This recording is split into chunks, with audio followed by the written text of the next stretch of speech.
news on the hour. Your home for original reporting. I'm Monica Ricks in New York. Help keeps pouring in from all over the world as recovery operations continue in Turkey and Syria. CBS's Tina Kraus reports. Rescue workers managed to save a father along with his young son and daughter from a collapsed building in northern Syria.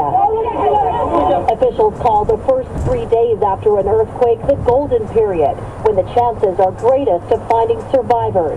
But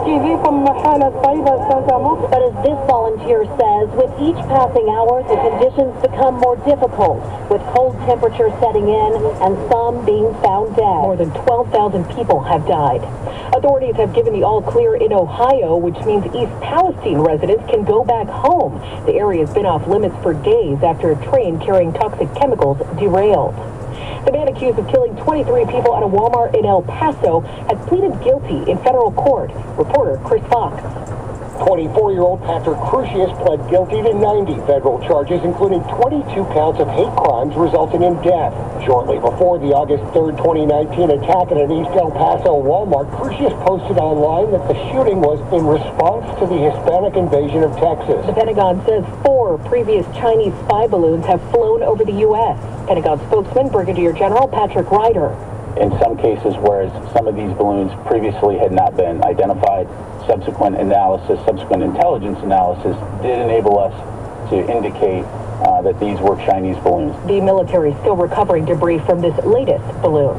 Ukrainian President Volodymyr Zelensky made his first trip to Britain today since the start of the war with Russia. CBS's Ian Lee is in London.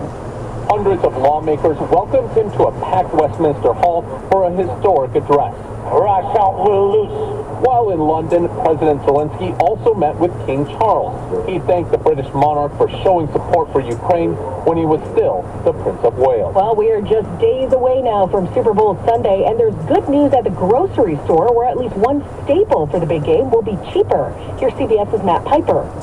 Overall food prices at the grocery store are about 12% higher compared to last year's Super Bowl season, but, says Purdue University's Jason Lusk, We're reaching some price levels we haven't seen in several years now. prices that are lower for a Super Bowl Sunday staple, chicken wings. It's normally the case that around a Super Bowl season that chicken wing prices do increase, but it appears that will be much lower than prices we've seen in the last couple of years. Wholesale wing prices are $125 per pound this year compared to $266 last year. Steak and avocados are also cheaper this year. Burgers are going to cost you about the same. This is CBS News. Well, that's today's news. I didn't hear any good news, did you?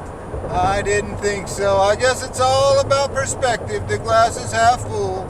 Well, as always, I'd like to thank you again for coming along with me on these Dash Cam News adventures. You know the drill. Peace, love, and all that hippie jazz. Bye-bye, everybody.